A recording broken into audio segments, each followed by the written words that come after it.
नमस्कार, बहुत स्वागत है आपका न्यूज स्ट्रेट पर। आपके साथ मैं हूं सोनाली सिंह। बुलेटिन की शुरुआत बड़ी खबर के साथ करते हैं। छत्तीसगढ़ के पूर्व मंत्री और रायपुर दक्षिण से बीजेपी के उम्मीदवार बृजमोहन अग्रवाल पर गुरुवार देर शाम हमला हो गया। बताया जा रहा है कि कुछ लोगों ने उनका कॉलर पकड़कर उन्हें घसीटा है। हमले के बाद गुस्साए बीजेपी के कार्यकर्ताओं ने कोतवाली थाने का घेराव किया और आरोपियों के खिलाफ सख्त कार्रवाई की मांग की गई है। बृजमोहन अग्रवाल ने कांग्रेस पर हमला करते हुए कहा कि वो लोग यहां से चुनाव को निरस्त कराना चाहते हैं। बता दें कि बृजमोहन अग्रवाल बैजनाथ पारा में चुनाव प्रचार करने गए थे, जहां उनके साथ ये घटना घटी। तस्वीरों के जरिए आपको दिखा रहे हैं किस तरीके से बृजमोहन अग्रवाल के कॉलर को पकड़ा कुछ लोगों ने और उन्हें घसीटा गया। इस घटनाक्रम के बाद बीजेपी कार्यकर्ताओं का आक्रोश बढ़ता जा रहा है और थाने का उनकी ओर से घेराव किया गया। आरोपियों पर सख्त से सख्त कार्रवाई की मांग की जा रही है। दो तस्वीरों के जरिए आपको दिखा रहे हैं कल देर शाम का ये पूरा मामला, जहां पर बृजमोहन अग्रवाल चुनाव का प्रचार प्रसार करने गए थे और उस दौरान उन पर हमला किया गया। कॉलर पकड़कर उन्हें घसीटा गया। प्रचार के दौरान यह हमला हुआ। बीजेपी कार्यकर्ताओं ने इसका विरोध करना शुरू कर दिया है। थाने का उनकी ओर से घेराव किया गया और इसके साथ ही आरोपियों पर कार्रवाई की भी यहां पर मांग की गई है। आरोपियों पर केस दर्ज कर कार्रवाई की मांग यहां पर बीजेपी कार्यकर्ता करते हुए नजर आए। और देखिए, बृजमोहन अग्रवाल ने यहां पर बयान भी दिया है कि कांग्रेस ने उन पर यह हमला करवाया है। बृजमोहन अग्रवाल की ओर से यह बड़ा बयान दिया गया है। को डराया जा रहा है, धमकाया जा रहा है, उनको बीजेपी के काम करने से रोका जा रहा है। और जब उनको अपनी हार तय दिख रही है तो मुझे लगता है उनकी ऐसी कोशिश है कि यहाँ का चुनाव जो है वो निरस्त हो जाए। और इस कोशिश में उन्होंने हमला करने की कोशिश की है।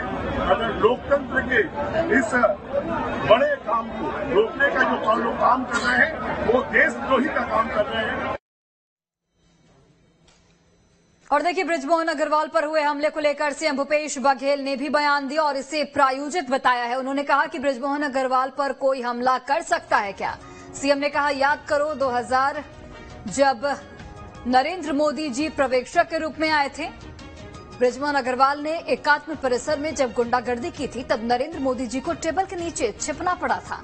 बृजमोहन अग्रवाल से सब डरते हैं कि ये सब प्रायोजित है। तो ये बयान सीएम भूपेश बघेल की ओर से दिया गया है। सीएम भूपेश बघेल ने कहा कि बृजमोहन अग्रवाल पर कोई हमला कर सकता है क्या? सभी लोग उनसे डरते हैं। ये हमला प्रायोजित तरीके से किया गया है।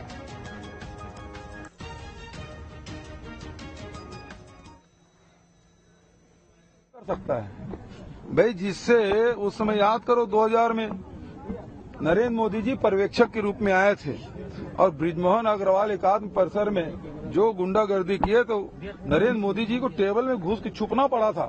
उसे बृजमोहन अग्रवाल को कौन गुंडागर्दी करेगा? बृजमोहन अग्रवाल से सब डरते हैं भैया। नरेंद्र मोदी जी टेबल के अंदर छुपे थे, याद है? उसको कौन उसके साथ हमला करेगा? ये प्रायोजित है सर। दक्षिण का किला ढाएगा। दक्षिण बिल्कुल। कांग्रेस यहाँ आए, महंत राम सुंदर दास जी एक तरफा जीतेंगे।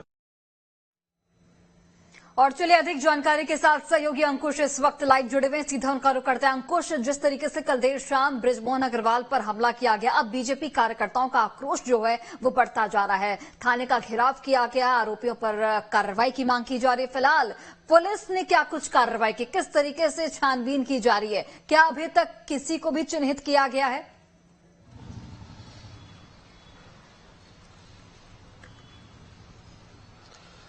देखिए, इस पूरे मामले में अब घटनाक्रम के बाद कई तरह के वीडियोस जो हैं वो सामने आ रहे हैं और उन वीडियो के आधार पर कहीं ना कहीं जांच होगी।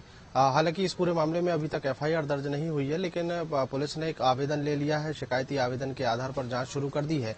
इस पूरे घटनाक्रम को लेकर अगर देखा जाए तो पूर्व मंत्री बृजमोहन अग्रवाल जो है उन्हें भारतीय जनता पार्टी ने दक्षिण विधानसभा से एक बार फिर से टिकट दिया है और उसी के चलते पूर्व मंत्री बृजमोहन अग्रवाल अपने कार्यकर्ताओं के साथ दक्षिण विधानसभा क्षेत्र के कई इलाकों में पैदल जो है लोगों से मिल रहे थे, अपना कैनवास कर रहे थे, लोगों प्रचार प्रसार के दौरान वोट की अपील कर रहे थे और उसी दौरान बैजनाथ पारा इलाके में ये पूरा घटनाक्रम हुआ है। इस पूरे घटनाक्रम में धक्का मुक्की हुई है, कॉलर भी पकड़ा गया है और उसके बाद बीजेपी के कार्यकर्ताओं ने नाराजगी में थाने का घेराव किया और थाने में एफआईआर दर्ज करके तत्काल प्रभाव से अपराधियों के खिलाफ, आरोपियों के खिलाफ कार्रवाई की मांग की थी। कार्रवाई जो है अभी तक बहुत बड़ी कोई कार्रवाई तो देखने को नहीं मिली है, लेकिन इस पूरे घटनाक्रम में सियासत जो है कहीं ना कहीं छत्तीसगढ़ की हाई हो गई है। और सियासत के तौर पर अगर देखा जाए तो जिस तरीके से पूर्व मंत्री बृजमोहन अग्रवाल ने आरोप लगाए हैं कि कांग्रेस पार्टी जो है वो डरी हुई है और वो समझ चुकी है कि यहाँ पर हार उनकी सुनिश्चित है, इसलिए इस तरीके के हमले करवाकर यहाँ के चुनाव को निरस्त करवाना चाहती है। दूसरी तरफ अगर बात करें तो मुख्यमंत्री भूपेश बघेल ने स्पष्ट तौर पे कहा है कि पूर्व मंत्री बृजमोहन अग्रवाल जो है वो उनके ऊपर कौन हमला करवा सकता है। 2000 का जिक्र किया है उन्होंने। सन 2000 में एक घटनाक्रम हुआ था भारतीय जनता पार्टी के कार्यालय में, जहां पर पर्यवेक्षक के तौर पर जो नरेंद्र मोदी जी हैं वो यहां पर पहुंचे हुए थे और उस दौरान भी कई तरह की तस्वीरें देखने को मिली थी। अब दोनों ही घटनाक्रम को जोड़कर मुख्यमंत्री भूपेश बघेल कह रहे हैं कि उनसे सब डरते हैं, उनके ऊपर हमला कौन करेगा। अब इस पूरे मामले में सियासत इस तरीके की शुरू हुई है कि अब बीजेपी जो है कहीं ना कहीं सरकार पर आरोप लगाते हुए नजर आ रही है और बीजेपी ने इस छत्तीसगढ़ को अपराध गढ़ के मुख्यमंत्री के तौर पर उनको करार दिया है। तो कई तरह की बातें अब इस पूरे घटनाक्रम में निकलकर सामने आ रही हैं। जाहिर तौर पर अंकुश, और बीजेपी के पास ये बड़ा मौका भी मिल गया बीजेपी को कि कांग्रेस को किस तरीके से घेरा जाए, और यहां पर लगातार सियासत भी इस पूरे मामले में जारी है, जहां पर बृजमोहन अग्रवाल अपना पक्ष रखते हुए नजर आ रहे हैं। सीएम भूपेश बघेल ने पलटवार भी कर दिया है। अब देखना होगा कि ये जो पूरा जो घटनाक्रम है वो किस तरफ मुड़ता है और पुलिस क्या कुछ कार्रवाई करते हैं इस पूरे मामले में। अंकुश, पुलिस के समक्ष केस क्या अभी तक जैसा कि आप बता रहे हैं कि अभी तक एफआईआर दर्ज नहीं कराई गई है, क्योंकि बीजेपी कार्यकर्ता वहां पर थाने का घेराव करने पहुंचे थे, तो क्या वजह है कि अभी तक एफआईआर दर्ज नहीं हुई है?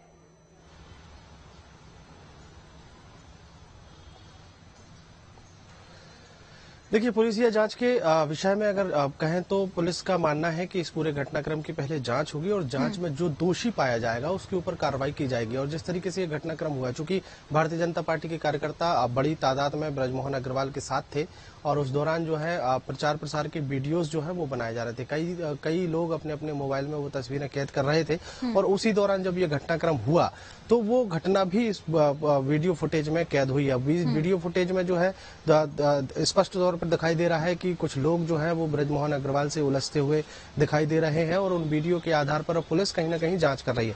जांच का विषय यह भी है कि आखिर ऐसा क्या हुआ था कि वहां पर विवाद की स्थिति बनी। क्या कुछ लोग क्या पहले से ही टारगेट करके वहां पर खड़े हुए थे कि यहां से जब बृजमोहन अग्रवाल आएंगे तो उनसे विवाद करना है, या फिर किसी और कारण से, या फिर कोई और कारण रहा है कि उसी दौरान किसी बातचीत में कोई बात बिगड़ी थी, इसलिए ये पूरा घटनाक्रम हुआ है। तत्काल प्रभाव से एफआईआर दर्ज करने की बजाय उस पूरे मामले की जांच करने के बाद उस पूरे मामले में कार्रवाई करने की बात पुलिस यहाँ पर कह रही है। लेकिन बीजेपी के कार्यकर्ता जांच का विषय है कि आखिर उस वक्त कौन कौन से घटनाक्रम घटित हुए थे जिसकी वजह से इस तरीके की तस्वीरें देखने को मिली। फिलहाल